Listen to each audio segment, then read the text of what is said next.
ETF index mutual funds నేర్చుకుని stock మార్కెట్లో రాణించాలనుకుంటున్నారా? వెంటనే ఈ నెంబర్కి కాల్ చేయండి. నమస్తే, welcome back to Suman TV. Present మనతో పాటు ఉన్నారు తోడు నీడ ఆర్గనైజేషన్ ఫౌండర్ రాజేశ్వరి మేడం. నమస్తే మ్యామ్. నమస్తే నవీన.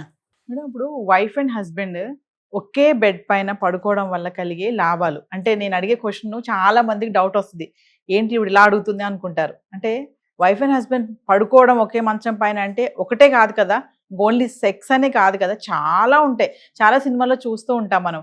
భార్య ఇంట్లో పని అంతా చేసి పొద్దున్న నుంచి భర్త ఆఫీస్కి వెళ్తారు, వస్తారు, ఏమి ఇంట్లో పని చేసి పిల్లల్ని చక్కబెట్టి అత్తమామని చక్కబెట్టి ఇంట్లో పనులన్నీ సర్దుకొని తీరా చక్కగా గదిలోకి వచ్చినప్పుడు రిలాక్స్ కూర్చొని హస్బెండ్ మంచం మీద ఉంటారు. ఏదో మాటలు మంచి చెడు ఉంటాయి. అంటే ఒక్కసారి అంటే ఇద్దరు కలిసి ఒకే మంచం పైన పడుకోవడం వల్ల కలిగే లాభాలు ఏంటి అంటే, మెడికల్గా చెప్పాలంటే ఒకే మంచం మీద పడుకోవటం వల్ల ఆ స్పర్శ వీళ్ళకి ఒక రకమైన భరోసాని ఇస్తుంది. అవతల వ్యక్తి చేతిలో చేసుకుని పడుకున్నప్పుడు లేదా మనిషి చుట్టూ చేసుకుని పడుకున్నప్పుడు ఆ వ్యక్తి స్పర్శ వీళ్ళకి ఒక భరోసా ఇస్తుంది. అంటే నాకంటూ ఒక మనిషి తోడున్నారు, నాకు ఏదైనా అయితే ఆయన చూసుకుంటాడు, లేదా నాకు ఏదైనా అయితే ఆమె చూసుకుంటుంది అని. హెల్పేజ్ ఇండియా అని ఒక ఇంటర్నేషనల్ ఒక సంస్థ ఉంది. వాళ్ళు హగ్ అని ఒక కార్యక్రమం ప్రవేశపెట్టారు. హెచ్యుజి హగ్. హగ్ అంటే ఇప్పుడు దూరంగా ఎవరో ఉన్నారనుకో, బాగున్నారా తాతగారు అని పలకరించడం వేరు, దగ్గరికి వెళ్ళి చేతిలో చెయ్యేసి పట్టుకొని దగ్గరికి తీసుకుని హగ్ చేసుకుని ఎలా ఉంది మీ ఆరోగ్యం అని అడగటం వేరు. ఇప్పుడు మనం కూడా ఏదైనా ఎవరికైనా కష్టం వస్తే మనకి తెలియకుండానే వెళ్ళి హగ్ చేసుకుని కళ్ళ నీళ్లు పెట్టుకుంటాం. వాళ్ళు కూడా వెక్కి వెక్కి ఏడుస్తారు. ఎందుకని? ఒక ఆత్మీయ బంధం అది. ఆ హగ్లో ఆ స్పర్శలో వాళ్ళకు ఒక ఓదార్పు దొరుకుతుంది. అదేవిధంగా భార్యాభర్తలు ఇద్దరు కూడా కలిసి జీవించడంలో వాళ్ళిద్దరికీ పగలంతా ఎవరి పనులలో వాళ్ళు బిజీగా ఉంటారు. సాయంత్రం ఇంటి పని, వంట పని, పిల్లలు, అది ఆవిడ బిజీగా ఉంటుంది. అంతా అయ్యి రాత్రి పడగదిలోకి వచ్చిన తర్వాతనే వాళ్ళిద్దరూ మాట్లాడుకునే ఏకాంత సమయం అది. మెయిన్లీ ఏకాంత సమయం కాబట్టి ఆ ఏకాంతంలో కూర్చొని మంచి చెడ్డ ఏదైనా మాట్లాడుకుంటారు. అలాగే కలిసి పడుకున్నప్పుడు కూడా వాళ్ళకి ఆ స్పర్శలో మెయిన్ ఆ ఓదార్పు, ఆ భరోసా వస్తుంది. అది ప్రతి మనిషికి చాలా ముఖ్యం. ఆ డోపమైన్ అనే ఏదో ఒక ఎంజైమ్ ఉంది, అది రిలీజ్ అవుతుంది. అంటే ఒక ఆనందం మనసులో కలిగినప్పుడు ఆ ఎంజైమ్ రిలీజ్ అయినప్పుడు వాళ్ళకి ఒక సంతృప్తి, సంతోషం, ఆనందం కలుగుతాయి. దానికోసమనే మన పూర్వీకులు చూడు, ఒకే మంచం, ఒక కంచంలో తిని ఓ మంచంలో పడుకున్నామని చెప్తుంటారు. అలాగా భోజనం కూడా పెళ్లిలో ఒకే కంచంలో కలిపి పెట్టేవాళ్ళు భార్యాభర్తలకి. ఇప్పుడు వేరువేరుగా పెడుతున్నారు కానీ, అంటే ఒకే కంచంలో తిని ఒకే మంచంలో పడుకుంటారు అని అర్థం. అంచేత అలా ఉండడం వల్ల ఏంటంటే మనిషికి ఒక భరోసా ఉంటుంది, నా మనిషి అన్న ఒక సంతృప్తి ఉంటుంది.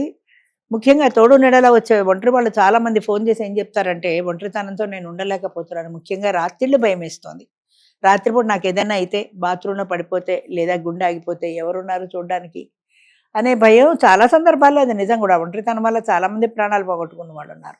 అలా కాకుండా పక్కన మనిషి ఉంటే కనీసం పక్కింటి వాళ్ళైనా లేపి తీసుకురాగలుగుతుంది కదా. ఒక అంబులెన్స్ మాట్లాడచ్చు, ఒక హాస్పిటల్కి తీసుకెళ్ళచ్చు, ఏదో ఒకటి.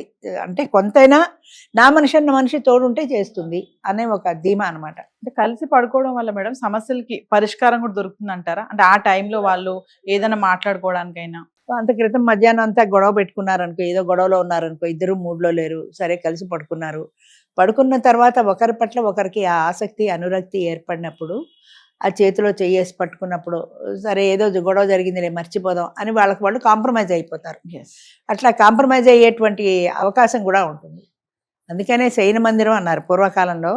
ఆ శయన మందిరంలో ఆ శయనించేటువంటి ఆ మంచం ఇద్దరిని ఒకటి చేస్తుంది, మానసికంగా ప్లస్ శారీరకంగా కూడా.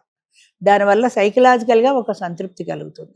సొసైటీలో కొంత రిమార్క్ ఇప్పుడు ఏంటంటే, నాకు కొంత స్పేస్ కావాలి. భార్యాభర్తలు ఇద్దరు కూడా ఒకే గదిలో పడుకోవడం అనేది అవుట్ ఆఫ్ ఫ్యాషన్ అయిపోయింది. భార్య గది వేరు, భర్త గది వేరు, పిల్లల గది వేరు, ఎవరి గదులు వాళ్ళవే.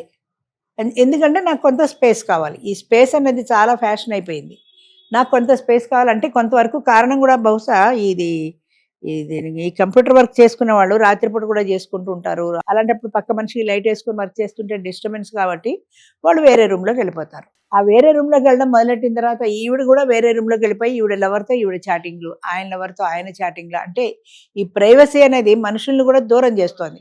ఒకే చోట ఉన్నప్పుడు ఇలా మాట్లాడుకునే అవకాశం ఉంటుంది తప్ప నువ్వు వేరే చాటింగ్లు చేసే అవకాశం ఉండదు కదా. అంచేత ఈ మనిషితోటే నువ్వు మాట్లాడడం వల్ల నీకు ఒక ఎమోషనల్ బాండింగ్ ఏర్పడుతుంది అవతల వ్యక్తితో, ఒక ఎమోషనల్ రిలేషన్, ఈ వ్యక్తి నావాడు అన్న ఫీలింగ్ ఉంటుంది. భార్యకైనా అంతే, భర్తకైనా అంతే.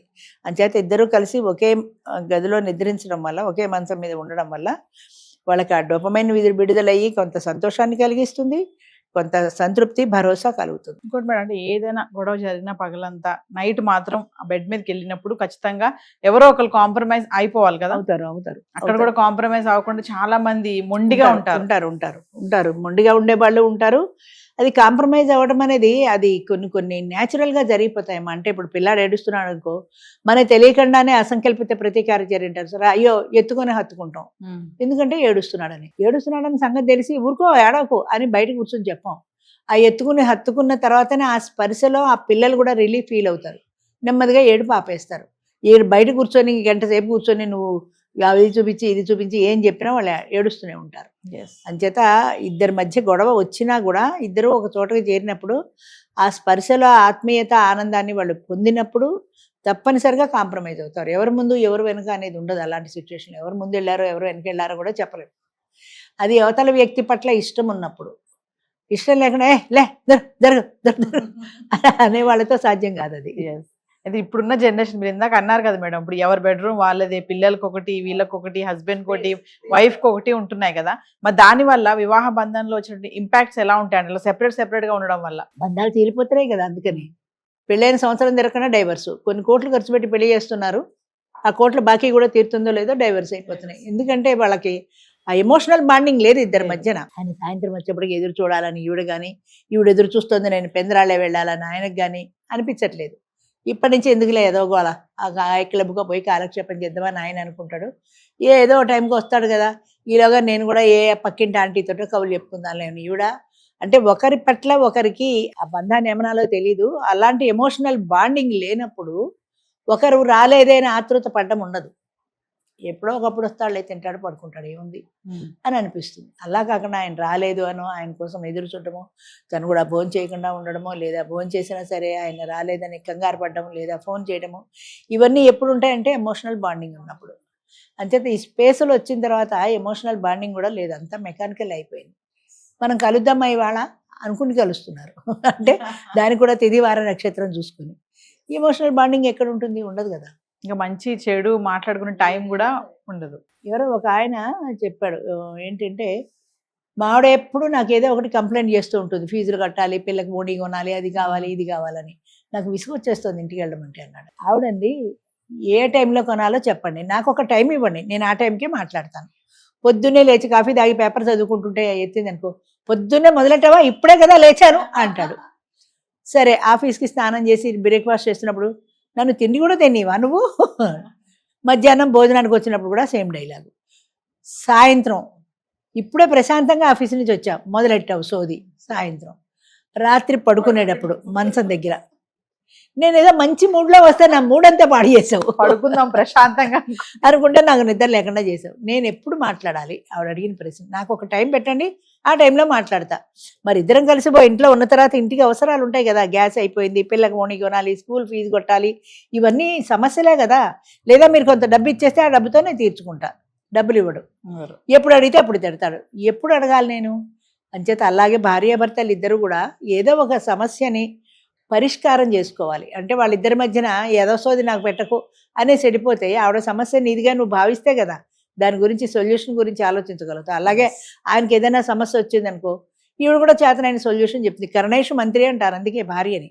అంటే ఆవిడకి చేతనైన సలహా ఆవిడ చెప్తుంది, వినుమాను నీ ఇష్టం అది. అలా కాకుండా ఆఫీస్ ముచ్చట్లు నీకేం తెలుస్తాయి, చదువు సంధ్య అని పెళ్ళాన్ని తిట్టేస్తే ఏం చెప్పగలుగుతుంది? అందుకని భార్యాభర్తల ఇద్దరి మధ్యన అనుబంధం స్ట్రాంగ్గా ఉండాలి. దానికి ఇలాంటి చిన్న చిన్న అంటే ఓ గదిలో నిద్రించడము, కలిసి కూర్చోవడం, కలిసి మాట్లాడుకోవడం, కలిసి సమస్యను పరిష్కారం చేసుకోవడం, ఇది నా సమస్య నీది కాదన్నట్టు, నీ సమస్యతో నాకు సంబంధం లేదన్నట్టు ఈవిడ మాట్లాడితే జరగదు. ఆ ఎమోషనల్ బాండింగ్ అనేది ఎప్పుడు వస్తుందంటే, నువ్వు నేను ఒకటే, మనం నువ్వు వేరు నేను వేరే అనే భావన ఎప్పుడైతే ఉందో వాళ్ళు ఎప్పటికీ కలవలేరు. వాళ్ళ మధ్యన గొడవలు ఇవాళ అదో 2 ఏళ్ళో 3 ఏళ్ళో నడుస్తాయి, ఏదో బిడాకులకి దారితీస్తాయి.